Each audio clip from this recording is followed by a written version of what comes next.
Gmail ఐడిని ఇక మీద ఇన్స్టాగ్రామ్ యూజర్ నేమ్ లాగా మీరైతే చేంజ్ చేసుకోవచ్చు. ఎస్, గూగుల్ అయితే ఇప్పుడు ఈ క్రేజీ ఫీచర్ మీద టెస్ట్ చేస్తుంది. మనలో చాలా మంది ఇయర్స్ బ్యాక్ అయితే జీమెయిల్ ఐడిని క్రియేట్ చేసి ఉంటాం. అది కొంచెం ఆక్వర్డ్ గా మరియు ప్రొఫెషనల్ గా లేకుండా ఉండవచ్చు. బట్ తెలియకుండానే మనం ఆ జీమెయిల్ ని మన బ్యాంక్ అకౌంట్స్ కి, మన పర్సనల్ యూస్ కి అయితే రిలేట్ చేసి ఉంటాం. సో దాన్ని డిలీట్ చేయాలన్నా ఎక్కడ మనం మన యొక్క డేటాను మిస్ అయిపోతామో అని మనం దాన్ని కంటిన్యూ చేస్తూ ఉంటాం. బట్ గూగుల్ అయితే ఇప్పుడు సైలెంట్ గా ఒక మ్యాసివ్ అప్డేట్ ని రోల్ అవుట్ చేసింది. సో ఇక మీద మీరు కొత్త అకౌంట్ ని క్రియేట్ చేసే పని లేకుండా ఆల్రెడీ మీకున్నటువంటి ఎగ్జిస్టింగ్ అకౌంట్ కి జీమెయిల్ అడ్రస్ అయితే చేంజ్ చేయవచ్చు. అండ్ మీరు మీ ఎగ్జిస్టింగ్ అకౌంట్ కి యూజర్ నేమ్ చేంజ్ చేసినప్పటికీ మీ ఓల్డ్ జీమెయిల్ అయితే డిలీట్ అవ్వదు. అండ్ మీ పాత ఈమెయిల్ కి ఇది ఒక పర్మనెంట్ అలియాస్ లాగా పనిచేస్తుంది. అంటే మీ ఓల్డ్ ఐడికి మెయిల్ వచ్చినప్పటికీ మీరు దాన్ని కొత్త ఇన్బాక్స్ లో ట్రాక్ చేసుకోవచ్చు. బట్ దీనికైతే గూగుల్ కొన్ని రూల్స్ పెట్టింది. సో మీరు ఆల్రెడీ ఉన్నటువంటి ఎగ్జిస్టింగ్ అకౌంట్ కి ఒక్కసారి మాత్రమే ఇయర్లీ యూజర్ నేమ్ అయితే చేంజ్ చేయగలరు. అండ్ పర్ అకౌంట్ ఇది మాక్సిమం 3 times లిమిట్ ఉంటుంది. సో కొత్త ఐడిని మీరు చాలా కేర్ఫుల్ గా పిక్ చేసుకొని మీ ఓల్డ్ అకౌంట్ అయితే మీరు కంటిన్యూ చేయవచ్చు. ప్రెసెంట్ అయితే ఈ ఫీచర్ గ్రాడ్యువల్ గా రోల్ అవుట్ అవుతుంది. అండ్ కొంతమంది యూజర్స్ కి మాత్రమే ఇది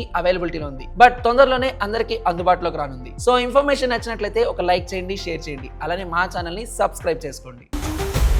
Boss Wala. Be the boss.